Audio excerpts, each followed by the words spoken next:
मध्य प्रदेश में शिवराज सिंह चौहान ने फिर एक बड़ा चुनावी दांव चल दिया है। युवाओं को ट्रेनिंग के साथ रोजगार देने वाली मुख्यमंत्री सीखो कमाओ योजना लॉन्च हो गई है। सीएम ने पहले उम्मीदवार राज कुशवाहा का खुद पोर्टल पर रजिस्ट्रेशन कर इस योजना का आगाज किया। इस दौरान सीएम शिवराज सिंह चौहान ने अपने चिर परिचित अंदाज में भरोसा दिलाया कि वो पढ़ाई और रोजगार की चिंता ना करें, वो है ना। चिड़िया अपने बच्चों को घोंसला नहीं देती, अपने बच्चों को चिड़िया देती है पंख, जिससे वो अनंत आसमान में ऊंची उड़ान भर सके।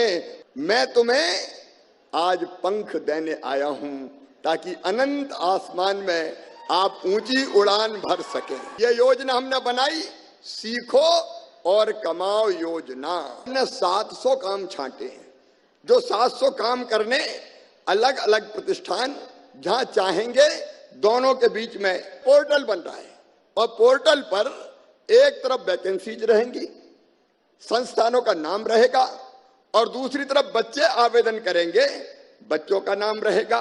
और जो हमारी एजेंसी है, कोई फैक्ट्री हो, सर्विस सेक्टर हो, वो बच्चों को बुलाएगी, बात करेगी और बच्चों को अपने यहाँ काम सिखाएगी। सीएम ने इस दौरान विपक्ष यानी कि कांग्रेस को भी निशाने पर लिया। उन्होंने बीजेपी और कांग्रेस की सरकार का अंतर भी समझाया। एक जमाना ऐसा भी था जब स्कूल पेड़ों के नीचे लगा करते थे और बच्चे घर से गांव में फट्टा लेके जाते थे और बस्ता टांगते थे, उसी फट्टे पे बैठते थे। हमने पहला प्रयास किया कि स्कूल कम से कम बिल्डिंग तो उनकी हो। हमने कर्मी कल्चर को शिक्षा से समाप्त किया और रेगुलर टीचर्स पढ़ाने आए, इसका प्रयास किया। High school, higher secondary school गांव गांव में खोलने की हमने कोशिश की। जो बच्चे हमारे शासकीय स्कूलों में पढ़ते थे उनको पाठ्य पुस्तक निःशुल्क मिले, 8वीं तक यूनिफॉर्म मिले, अलग अलग स्कॉलरशिप मिले। मेरे बेटा बेटियों, हमने तय किया कि 12वीं में जो बच्चे, बेटा हो चाहे बेटी हो, 70% या इससे ज्यादा नंबर लाएंगे, मामा उनको लैपटॉप दिलवाएगा। लेकिन बीच में जब मामा नहीं था तब लैपटॉप छिन गए थे। मैं तुम्हारे सपनों को किसी भी कीमत पे मरने नहीं दूंगा, तुम्हारी पढ़ाई के बीच में कोई बाधा नहीं रहने दूंगा। सीएम शिवराज सिंह चौहान के साथ सरकार के प्रवक्ता और गृह एवं जेल मंत्री डॉक्टर नरोत्तम मिश्रा ने भी इस योजना को सरकार का क्रांतिकारी कदम बताया है। या सीखो कमाओ योजना ये ऐसी योजना है जो युवाओं में आत्मबल देगी, संबल देगी, हिम्मत देगी, रोजगार देगी और सीख के कमाने का एक हुनर भी उनके हाथ में आएगा और हमारा नौजवान एक आत्मविश्वास के साथ आगे बढ़ेगा। जो प्रदेश के अंदर अनूठा अभिनव नवाचार प्रयोग हो रहा है वो सीखो कमाओ योजना का है। शिवराज सरकार इसे युवाओं के हित में क्रांतिकारी कदम बता रही है तो कांग्रेस इसे युवाओं के साथ छलावा बता रही है। कांग्रेस का कहना है कि सरकार ने 18 साल तक बेरोजगारी दूर करने के लिए कुछ नहीं किया। अब वो रोजगार के नाम पर लॉलीपॉप दिखा रही है, लेकिन युवा सरकार के झांसे में आने वाले नहीं हैं। युवाओं को नहीं मालूम हम कैसे सीखेंगे, कमाएंगे। उनको भी बुद्धि विवेक है, पढ़े लिखे हैं, नौजवान हैं, खुद इनको जो करना धंधे अपने। जब अपने आप सरकार क्या कर रही है उनके लिए, 4.5 लाख पद खाली डाले हुए प्रदेश में क्यों नहीं भर रहे? सब आप नगर पालिका, नगर निगम, आपके जनपद पंचायतें, हर विभाग में 1-2 कर्मचारी रह गए, ताला लग रहे। उनको भरने में क्या दिक्कत थी? पद सैंक्शन है, आप क्यों नहीं उनको न भर के जनता को गुमराह करें? नौजवान अब उनकी बातों में आने वाला नहीं है। मध्य प्रदेश के कुल वोटरों में आधे के लगभग युवा हैं। इनमें 40 लाख के लगभग अधिक तो पहली बार वोट डालेंगे। वहीं लगभग इतने ही युवा मध्य प्रदेश में बेरोजगार हैं। ये कुल वोटों का लगभग 10% होते हैं। तय है इनके वोटों का रुख सत्ता की दिशा तय कर सकता है। इन्हीं युवाओं के लिए सीखो कमाओ योजना लॉन्च कर शिवराज सरकार ने बड़ा दांव चल दिया है। देखना ये है कि ये दांव कितना सफल होता है और कांग्रेस इसकी क्या काट ढूंढती है। Bureau report, IND 24।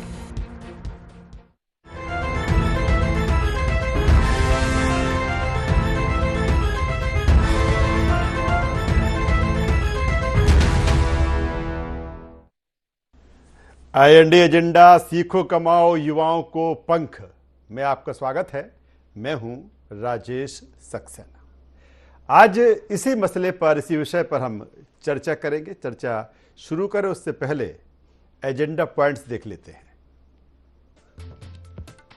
Madhya Pradesh के युवाओं के लिए कितनी बड़ी सौगात है सीखो कमाओ योजना। क्या सीखो कमाओ योजना से शिवराज सरकार ने चला बड़ा चुनावी दांव। कांग्रेस को क्यों लॉलीपॉप लग रही शिवराज सरकार की सीखो कमाओ योजना। और क्या लाडली बहना की तरह सीखो कमाओ योजना की काट भी ढूंढेगी कांग्रेस। तो आज के एजेंडा के अहम पॉइंट्स हैं, अहम बिंदु हैं, जिसके इर्द गिर्द आज की ये चर्चा होगी, आज की ये डिबेट होगी। जिस तरह से देखा जाए चुनावी जो समर है या जो चुनावी साल है या फिर चुनाव का समय जब धीरे धीरे नज़दीक आ रहा है, तो तमाम सारी चीज़ें, चाहे वो सत्ताधारी दल भारतीय जनता पार्टी हो या फिर विपक्ष में बैठी कांग्रेस हो, अपनी अपनी रणनीति के तहत काम कर रहे हैं। लेकिन ये भी सही है कि बेरोजगारी पूरे देश के साथ ही प्रदेश की एक बड़ी समस्या, अभी से नहीं लंबी समय से, कोई भी सरकार रही हो, लंबे समय से बेरोजगारी एक बड़ी समस्या रही है। और ये सवाल हमेशा उठते रहे हैं कि युवाओं को रोजगार कैसे मिलेगा, क्योंकि अगर हम सरकारी नौकरी की बात करें तो उनकी लिमिटेशन है कहीं ना कहीं। कैसे अगर उद्योग धंधों की जब बात होती है तो किस तरह से वो सक्सेस हो सकते हैं। लेकिन शिवराज सरकार जिस तरह से सीखो कमाओ योजना लेकर आई है, इस योजना के तहत युवाओं को जो इसका एक पैटर्न है या जो उसके लिए एक क्राइटेरिया तय किया गया है, सीखो कमाओ के जरिए स्किल्ड किया जाएगा। फिर स्किल्ड के बाद उस कंपनी में, जो रजिस्टर्ड कंपनी है, उसमें उनको रोजगार मिलेगा। आज इसी मसले पर बातचीत करेंगे, चर्चा करेंगे। चर्चा शुरू करें उससे पहले अपने मेहमानों से आपका तारुफ करा देते हैं, परिचय करा देते हैं, फिर इस चर्चा को हम आगे बढ़ाएंगे। 3 मेहमान हमारे साथ में हैं। हमारे साथ में हैं वरिष्ठ पत्रकार रमेश शर्मा साहब। रमेश जी, स्वागत करूंगा आपका। हमारे साथ में हैं सनवर पटेल जी, प्रदेश प्रवक्ता है भारतीय जनता पार्टी के। सनवर जी, आपका स्वागत है। और पवन पटेल जी हैं, महासचिव हैं मध्य प्रदेश कांग्रेस के। पवन जी, आपका भी स्वागत करता हूं। सनवर पटेल साहब, सीधे तौर पर मुद्दे पर आते हैं। और जो लाइन है सीखो कमाओ, अर्न एंड लर्न, लेकिन इसके पीछे कहीं ना कहीं ये बात भी जुड़ती है कि जो चीजें अब हो रही हैं या जो जिस तरह के फैसले हो रहे हैं वो चुनावी साल में हो रहे हैं। इसीलिए इसके आगे जोड़ा गया है कि अर्न एंड लर्न, युवा देंगे गिफ्ट रिटर्न। क्या गिफ्ट रिटर्न मिले, इसलिए ये योजना। देखिए राजेश जी, बहुत ही स्पष्ट है कि भारतीय जनता पार्टी की सरकार लगातार काम करने वाली सरकार है, जो इस बात की फिक्र करती है कि मध्य प्रदेश में हमारे जितने भी यहाँ के निवासी हैं और जो भी वर्ग हैं और जो भी श्रेणी हैं, उन सबका समुचित विकास हो, वो समृद्धशाली बने, मध्य प्रदेश आत्मनिर्भर बने। और उसी कड़ी में यह एक नवाचार जैसी योजना, और जब जब मध्य प्रदेश ने कोई नवाचार किया है और उसको आगे जाकर पूरे देश ने स्वीकार किया है, उसी प्रकार की यह योजना है सीखो कमाओ। इसमें कहीं रिटर्न गिफ्ट और नई गिफ्ट ऐसा विषय नहीं है। ये तो मध्य प्रदेश की सरकार, भारतीय जनता पार्टी की सरकार लगातार इस प्रकार की योजनाएं लाती है और मध्य प्रदेश को समृद्धशाली बनाने का काम करती है। 2004 की आप ले ले, 2004 में जब लाडली लक्ष्मी आई थी तो लोगों ने कहा था अरे भाई कैसे लखपति कोई हो सकता है, और आज देखिए 45 लाख परिवार लाडली लक्ष्मी। जब तीर्थदर्शन आई तो भी यही कहा कि अरे भाई कैसे तीर्थदर्शन, ये तो हमारे बुजुर्गों को हमारी ड्यूटी है। तो शिवराज सिंह जी ने कहा कि वैसे सारे बुजुर्ग जो जरूरतमंद है वो मेरी ड्यूटी है। और आज देखिए आप तीर्थदर्शन योजना के माध्यम से देश भर में लोग जा रहे हैं और अब तो विदेश जाने लगे, हवाई जहाज से जाने लगे।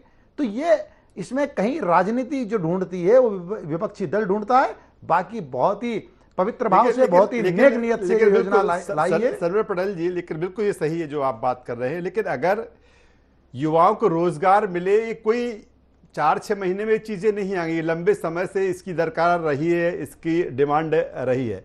सवाल जिस तरह से जो विपक्ष उठा रहा है, जो कांग्रेस उठा रही है इस बात को, कि जो आपकी टाइमिंग है वो चुनावी साल की ये टाइमिंग है, इसीलिए ये सवाल है। देखिए राजेश जी, विपक्ष का काम है सवाल उठाना, लेकिन वो तो सवाल भी सही तरीके से नहीं उठाते, वो तो हर बात में राजनीति करते हैं। तो लेकिन मध्य प्रदेश की जनता जानती है, मध्य प्रदेश की जनता मध्य प्रदेश सरकार की, भारतीय जनता पार्टी की सरकार की मंशा जानती है, नीयत जानती है, इसलिए भारतीय जनता पार्टी को आशीर्वाद देने का काम करती है। और यहां भी इनके सवाल का जवाब मध्य प्रदेश पटेल साहब, बात वहीं पर आ गई जिस रिटर्न गिफ्ट की हम बात कर रहे थे कि आपने कहा है कि उसका आशीर्वाद, और आशीर्वाद के लिए ही, क्योंकि चुनावी साल मैंने पहले भी जिक्र किया। पवन पटेल जी के पास में आता हूं। पवन पटेल जी, चाहे सत्ताधारी दल भारतीय जनता पार्टी हो, फिर विपक्ष में कांग्रेस, सबकी सोच तो यही है ना कि युवाओं को रोजगार मिले, युवा स्किल्ड है। मैंने पहले भी कहा कि जो गवर्नमेंट अगर जॉब की बात करे तो उनकी एक लिमिटेशन है, बहुत कम है। कहीं ना कहीं कोई ना कोई रास्ता तो ढूंढना पड़ेगा। अगर सीखो कमाओ योजना जिस तरह से लॉन्च की गई है और शिवराज सरकार लेकर आई है कि स्किल्ड करेंगे फिर उनको रोजगार मिलेगा, ये बेहतर पहल है। कांग्रेस किस रूप में लेती है, हालांकि आप जिस तरह से सवाल खड़े कर रहे हैं इसको लेकर? नहीं, देखिए, सवाल खड़े करने का बाद सबसे पहली बात है कि अगर ये पवित्र मन से जैसे बात कर रहे थे उस तरह रोजगारों को, जो बेरोजगार है उनको रोजगार देने का इनका है, तो हम उसका स्वागत करते हैं। लेकिन अब ये अपनी डिबेट में लास्ट तक बोलेंगे कि कांग्रेस के पेट में दर्द हो रहा है। हमारे रत्ती पर दर्द नहीं हो रहा, हमारे इसके पीछे जो इनकी षड्यंत्र है, जो इनकी सोच है, उस चीज के कारण हमें दर्द हो रहा कि जो ये हर वर्ग को जैसे बाकी को ठगा उसी तरह युवाओं को ठगने का प्रयास करते हैं, इसलिए दर्द होता है हमारे पेट में। और इस स्कीम जो है, इसका सही नाम वैसे होना चाहिए, रजिस्ट्रेशन कराओ वोट पाओ बेवकूफ बनाओ योजना। एक्चुअल में ये होगी साबित। ये 4 महीने में कितना बेरोजगार दे देंगे भैया? 2014 से इनका चक्षु नयन नहीं खुले थे। 2014 से इतने बेरोजगार थे। अब इनके एसएमई मंत्री आए थे, बोले थे 2 साल में टार्च लेकर के बेरोजगार देखा नहीं जाएगा। तो 2014 में इनको ये स्कीम लागू कर देनी चाहिए। आज हम इंटरनेशनली लोगों को रोजगार दे रहे होते। 2014 में अगर स्कीम लॉन्च होती तो 14 और 15, 16 तक अपने पूरा बेरोजगारी खत्म हो जाती अपने देश में। उसके बाद हम इंटरनेशनल लोगों को रोजगार देने लगते। कितनी बड़ा अचीवमेंट होता। तो भारतीय जनता पार्टी सिर्फ और सिर्फ इवेंट की सरकार है। वो इवेंट बनाना चाहते हैं, जो ज्वलंत मुद्दे हैं उनसे ध्यान भटकाना चाहते हैं। अब इस समाज, इस देश, इस प्रदेश का युवा, किसान, मजदूर, हर व्यक्ति समझ चुका है। आज में चयनित शिक्षक बैठे हुए धरने पर डीपीआई में। आप स्किल रोजगार की बात कर दो, जिनका चयन हो चुका है, जिनको नियुक्ति पत्र वितरण हो चुका है, वो दर दर भटक रहे हैं। इनका कोई एक नुमाइंदा आज तक वहां गया नहीं उनसे पूछने कि बताओ क्या हमें दे। ये सिर्फ मंच में मटक करके भाषण देंगे, लोगों को इस तरह अट्रैक्ट करने का कोशिश करेंगे। मैं हूं, मेरे बीच में कोई नहीं आएगा, मामा है, ये लड़ेगा वो लड़ेगा, ताकि जैसे आदमी जब तक पिक्चर देखता है 3 घंटे की, तब तक एकदम जोश से भरा होता है, और जब बाहर आता है तब उसको हकीकत पता पड़ती है। तो इस तरह की पिक्चर दिखाने का काम इस देश और प्रदेश की जनता को कर रहे हैं। अगर इनमें हिम्मत है तो मैं कल गया था, अगर इस सही में सोचते हैं इस देश और प्रदेश की जनता के लिए, तो कल चले। वो कम से कम 500 लोग बैठे हुए हैं, उनको खाने पीने की तक की व्यवस्था नहीं है। जितना हम लोग से संभव हो सका हम किए। अगर दम है तो चले, हम दिखाते हैं। स्किल तो बाद में करना। जो खाली रोजगार पर, जो खाली पद पड़े हैं उसमें हम भर नहीं पा रहे हैं, और तमाशा मचे हुए कर्जा लेते जा रहे हैं। हर व्यक्ति के ऊपर 1 लाख करोड़ रुपए, 1 लाख रुपए का हर व्यक्ति के ऊपर कर्जा हो गया है। अब मतलब किस तरह की राजनीति, किस मोड़ में लाकर भारतीय जनता पार्टी सत्ता कितनी भूखी है कि किसी भी हद तक जा सकती है। लेकिन पवन पटेल साहब, आपकी जब सरकार आई थी, आपने भी कहा था कि हम बेरोजगारी भत्ता देंगे 4000 रुपए का। लेकिन अगर शिवराज सरकार की बात करें तो वो कहते हैं कि इस तरह से बेरोजगारी भत्ता देने से समस्या का समाधान नहीं है। तमाम सारे सवाल और हैं उनके।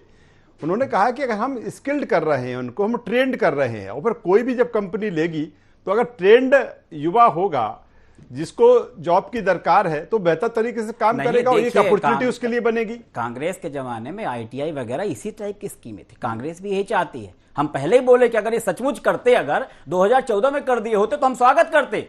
लेकिन जैसे जैसे चुनाव आ रहा है, जैसे जैसे इनको सब सूचनाएं मिलती जा रही कि कांग्रेस की सरकार बन रही है, तो पता नहीं, अभी देखिएगा 4 महीने में पूरे 40 साल का ये पिटारा। लेकिन आईटीआई में तो पैसा लगता था, तो उल्टे पैसे दे रहे हैं ट्रेनिंग के दौरान। देखिए, पैसे लगते थे। अभी इन्होंने स्कूल का जिक्र किया। जिस समय देश आजाद हुआ था तो कि क्या परिस्थितियां थी। अगर उन्होंने टाट पट्टी की व्यवस्था करी तो किस सोच के किया होगा। टीचर्स की सैलरी की व्यवस्था करी तो किस सोच में किया होगा। आज जो पहले भाप से ट्रेनें चलती थी, पहले डीजल से आई, सब चीजें हर व्यक्ति जानता है कि जब से सरकार बनी तो समय के साथ बदलाव हुए। जिस तरह से पवन पटेल साहब कह रहे, रमेश शर्मा जी के पास में आता हूं। रमेश शर्मा जी, जिस तरह से इस योजना की अगर हम बात करें, हालांकि लगातार ये भी कहा जाता रहा कि इससे पहले भी तमाम सारी योजनाएं रही हैं, स्किल्ड इंडिया या तमाम सारी चीज़ जिनका जिक्र है, किस रूप में देखें इस योजना को, योजना की टाइमिंग को? देखिए, निश्चित रूप से योजना जिस समय पर आई है उस समय पर तो राजनीतिक उस पर प्रश्न उठना स्वाभाविक है, और वो उठेंगे ही। क्योंकि जिस समय जो है, लेकिन अगर योजना का मूल देखें तो योजना स्वागत के लायक होनी चाहिए। उसका एक कारण है कि कहीं ना कहीं युवाओं को आपको प्रशिक्षण और उनको तो देना ही होगा। और इस योजना की सफलता, यद्यपि स्वरोजगार की जितनी योजनाएं अब तक बनी हैं, कांग्रेस ने भी बनाई हैं, भाजपा ने भी बनाई हैं, लेकिन वो योजनाएं सफल नहीं हो पाई। और वो सफल इसलिए नहीं हो पाई, कहीं ना कहीं युवाओं का मानस और समाज का मानस वो नौकरी की तरफ होता है। इसी योजना में भी अगर युवकों के मानस में और समाज के मानस में ये बात बनी रहेगी कि ये सीखने के बाद उनको कहीं ना कहीं नौकरी मिल जाएगी, जॉब मिल जाएगा किसी फैक्ट्री में, सरकार में, तो ये योजना भी सफल नहीं होगी। क्योंकि धीरे धीरे आगे चल करके नौकरियों के कोई अवसर नहीं होंगे, सारी नौकरियां खत्म होंगी अगले 10 वर्षों में। जो खास तौर से अभी तक तो चूंकि मशीनें ही हुई थी जिसके कारण इंसान का काम मशीनें करने लगी थी। जैसे उदाहरण दूं, मेरे गांव में 20 लोग मिलकर के एक खेत काटते थे, अब एक मशीन है जो 20 खेत काट देती है। अब तो और आगे चल करके जो इंटेलिजेंस, आर्टिफिशियल इंटेलिजेंस आ गई, इसमें भी रोजगार कम होंगे। तो समाज का एक मानस बनना चाहिए कि हमको अपने पैर पर खड़ा होना है। एक छोटा सा उदाहरण मैं देना चाहता हूँ। चींटी से लेकर हाथी तक जितने प्राणी हैं, मनुष्य से करोड़ों गुना प्राणी हैं, वो सब अपनी रोटी कमा लेते हैं, सोने के लिए जगह ढूंढ लेते हैं, घर बना लेते हैं, संतान उत्पन्न करके उसको बड़ा कर लेते हैं, खड़ा कर लेते हैं। लेकिन इंसान को कदम कदम पर किसी की सहायता की जरूरत चाहिए। तो इस प्रकृति के इस सत्य को समझ करके ये जो अंग्रेजों ने षड्यंत्र किया था कि लोगों को नौकर बनाओ और उनके हाथ का रोजगार खत्म हो, उससे समाज को मुक्त करना होगा, तब इस योजना का लाभ समाज को मिलेगा। लेकिन समय को लेकर के राजनीतिक सवाल उठेंगे तो वो स्वाभाविक भी हैं। जी, लेकिन सर ये भी जिस तरह से सीखो कमाओ योजना की बात है, जिस तरह चीज़ों का जिक्र आप कर रहे हैं कि अगर करना है तो जो वेल ट्रेंड भी आपको करना है, तो फिर पहले से भी अगर ये इनको वेल ट्रेंड किया जाए, इनको ट्रेनिंग दी जाए, तो कहीं ना कहीं इसको लेके जो तमाम सारे पाठ्यक्रम है, क्योंकि आदमी बीए करता है, एमए करता है, बीकॉम एमकॉम करता है, उसके बाद फिर वो जाता है कि उसको कौन से क्षेत्र में जाना है। अगर पहले से सारी चीजें निर्धारित की जाए तो कहीं ना कहीं अब एक एजुकेशन पर भी तो सवाल है इसको लेकर। नहीं, निश्चित रूप से ये जो एजुकेशन का सिस्टम था जो 1830 में चर्च ने सबसे पहले कलकत्ता में शुरू किया था, उसका पूरा कंट्रोल चर्च को, और भारत से उन्होंने कुछ लोगों को पकड़ लिए थे। तो और दूसरा फिर उन्होंने आगे चल करके एक कानून बनाया, बाल श्रम कानून। कुछ चीज़ें हमको कहने और सुनने में अच्छी लगती हैं, लेकिन इस कानून ने ये जो बच्चों की, जो अब विज्ञान ने ये साबित किया है कि गर्भावस्था से लेकर के 5 वर्ष तक बच्चे का सारा कौशल विकसित होता है। ऐसी स्थिति में आपने उसको दूर कर दिया, वो हॉस्टल में रहेगा, कहीं भी रहेगा, वो कुछ नहीं सीख पाता। 25 से 30 साल तक वो केवल पढ़ाई में लगा रहता है और वहां से निकलता है कि नौकर बनने की मानसिकता में निकलता है। क्योंकि अंग्रेजों ने शिक्षा का पूरा जो व्यवस्था की थी वो नौकर बनाने के लिए की थी। मैं समझता हूं सबसे पहले तो ये जो शिक्षा का सिस्टम है पूरा का पूरा, इसको उठा करके कूड़ेदान में डालने की जरूरत है। और किस तरीके से हमारे बच्चों का, किस तरीके से हमारे युवाओं का, उनके अपने कौशल का किस प्रकार विकास हो सकता है, उनकी प्रतिभा का, उनकी क्षमता का, उनकी मेधा शक्ति का, उनकी प्रज्ञा शक्ति का कैसे विकास होगा, उस पर ध्यान चर्चा हो रही है। आने वाला समय भी ये बताएगा कि जो नया एजुकेशन सिस्टम बनने जा रहा है वो कितना फायदा, वर्तमान जो कुछ स्थितियां बदल रही है। सीधे सनवर पटेल साहब आपके पास मैं आता हूं। जिस तरह से पवन पटेल जी कह रहे थे कि जो ये योजना है आपकी, टाइमिंग को लेकर जो लगातार सवाल खड़े हो रहे हैं, और इसके पहले भी तमाम सारी चीज़ें रही हैं, सवाल इस बात को भी खड़ा कर रहे हैं कि 18 साल से आपकी सरकार है, आपने तब युवाओं की चिंता क्यों नहीं की? जवाब दे दीजिए। देखिए साहब, जहाँ तक राजेश भाई पवन जी का कहना है कि आपने आज से पहले क्यों नहीं किया, देखिए ये सरकार लगातार काम करने वाली सरकार है। आज ही इस बात को भी बताया गया है कि 15 अगस्त को 1 लाख सरकारी नौकरियों पर भर्ती होने जा रही है। तो लगातार ये सरकार काम करने वाली सरकार है। अब कांग्रेस के हमारे विद्वान साथी को अगर कहीं नहीं दिखता है तो उसमें हम मना नहीं कर सकते कि आपको देखना ही पड़ेगा, क्योंकि उनका धर्म है, उनकी पार्टी ने जो कहा है वो उनको करना है। आप देखिए कि जिस प्रकार से हमारे सम्माननीय रमेश शर्मा जी, हम तो सौभाग्यशाली हैं कि आपके इस चैनल पर उनसे भी हमारी भेंट हो जाती है। वो जब उनको प्रवचन उनके सुनना हो, उनकी संतवाणी सुनना हो, तो उनके प्रवचन जहाँ होते हैं वहाँ जाना होता है, और हमको यहाँ बैठे बिठाए उनका जो है हमको साथ मिल जाता है, उनकी वाणी सुनने को मिल जाती है। तो उन्होंने जो अपनी वाणी से कहा है वो क्या कहा है? उन्होंने कहा है कि जो स्किल्ड होगा, जब योग्य बच्चा होगा, योग्य युवा होगा, तो वो अपने पांव पर खड़ा होगा। उनकी सारी बातों का अब ये सीखो और सिखाओ क्या है, कमाओ क्या है? सीखो और कमाओ यही है कि आप स्किल्ड बनिए, आप योग्य बनिए, आप काबिल बनिए। अब कांग्रेस ने तो कह दिया था कि हम बेरोजगारी भत्ता देंगे। अब बेरोजगारी भत्ता क्यों देंगे, कितना देंगे और कितने को दिया, कुछ नहीं पता। तो आरोप लगाना बहुत आसान है और करना इनके लिए बहुत कठिन है। भारतीय जनता पार्टी काम करने वाली सरकार है और सबके लिए काम करती है। और आज देखिए, ये सिर्फ घोषणा या सिर्फ बातचीत नहीं है। आज 10,000 कंपनियां, 21 राज्यों की 10,000 कंपनियां रजिस्ट्रेशन करा चुकी है। अब इन कंपनियों जब जिन्होंने रजिस्ट्रेशन कराया है, इन कंपनियों से युवाओं को क्या मिलने वाला है? सीखने के बाद रोजगार मिलने वाला है, सीखने के बाद उनको काम मिलने वाला है। तो निश्चित रूप से ये सीखो और कमाओ जो हमारी योजना है, ये मध्य प्रदेश के युवाओं के लिए एक बहुत ही मील का पत्थर साबित होगी, बहुत ही गेम चेंजर साबित होगी और हमारे युवा स्किल्ड होकर और अपने पांव पर खड़े हो पाएंगे। चलिए पवन पटेल साहब, 2-3 चीजें अहम हैं जी। एक तो सीखो कमाओ योजना, और आज ही जिस तरह से जो संविदा कर्मी हैं उनको नियमित करने की सरकार ने घोषणा की, इसके पहले रोजगार सहायक। अब सवाल इस बात को लेकर है, कांग्रेस के पॉइंट ऑफ व्यू से देखें कि जब सरकार लाडली बहना योजना लेकर आई तो आप नारी सम्मान लेके आ गए। अब सीखो कमाओ योजना तो कहीं ना कहीं कांग्रेस को इसकी काट तो ढूंढना पड़ेगी। नहीं, देखिए, कांग्रेस काट नहीं ढूंढ रही। हम लोग का जो सम्मान योजना है, जो लाडली बहना योजना इन्होंने के, हम लोग का पहले से चल रहा था। हम लोग का वचन पर तो ऑन द प्रोसेस था।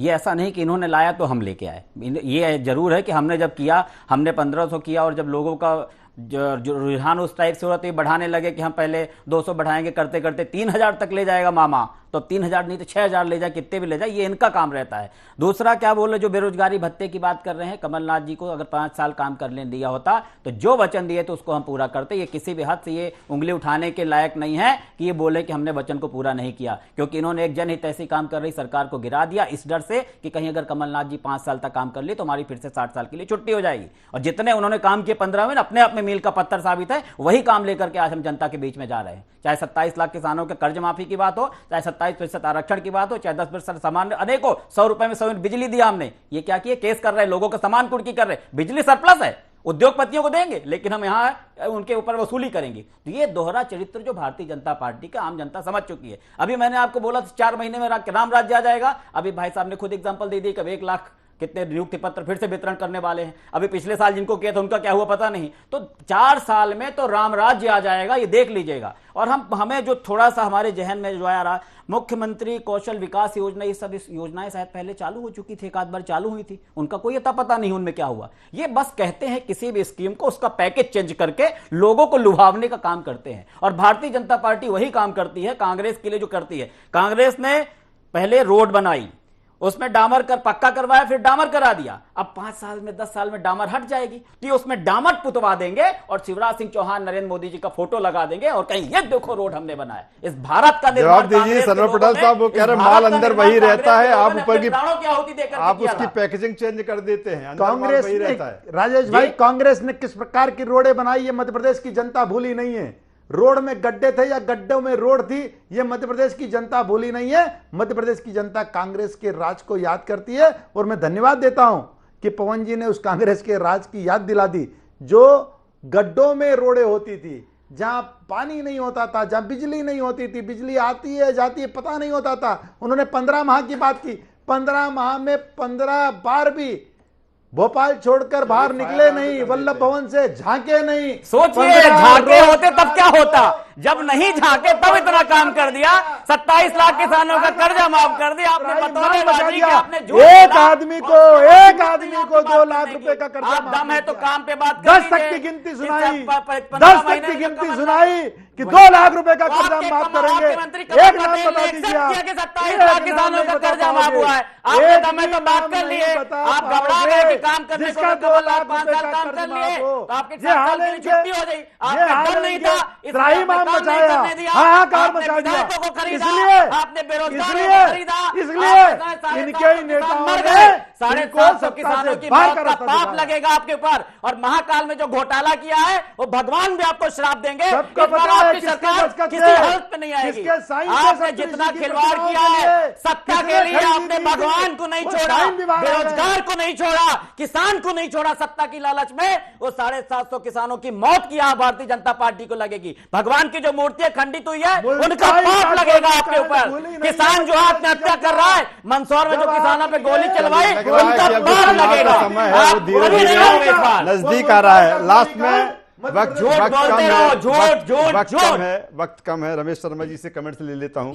रमेश शर्मा साहब, इस योजना को लेकर जिस तरह से पवन पटेल जी भी कह रहे थे, ITI के जरिए भी इसी तरह की उनको ट्रेनिंग स्किल्ड किया जाता था, और सनवर पटेल जी की अपनी जो चीज़ें हैं, लेकिन कहीं ना कहीं ये तो है कि जो ये योजना है इसके लिए खास बनाती है कि आपको ट्रेनिंग के दौरान आपको उसमें स्टाइपेंड दिया जाएगा, इसलिए ये कह सकते हैं कि ये युवाओं को अटैच करेगी। ये निश्चित रूप से ये योजना युवाओं को आकर्षित करेगी।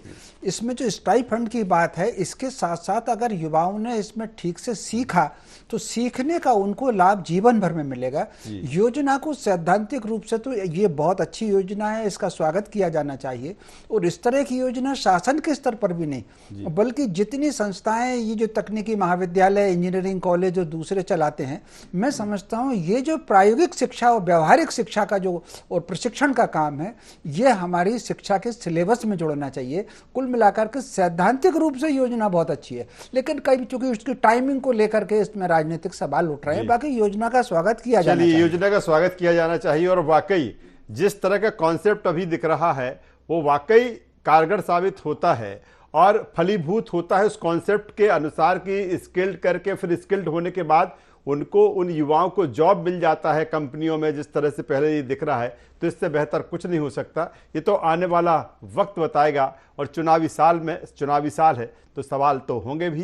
तीनों मेहमानों का यहाँ मैं धन्यवाद करूंगा, शुक्रिया करूंगा। तो कुल मिलाकर सीखो कमाओ योजना युवाओं को पंख देने की एक कोशिश है, कहीं ना कहीं बेरोजगारी जो है उससे निजात दिलाने की कोशिश है। लेकिन ये देखना होगा, ये तो वक्त बताएगा कि योजना अपने मूल रूप में किस तरह से जो है मूल उद्देश्य में वो सही कारगर होती है, देखने वाली बात होगी।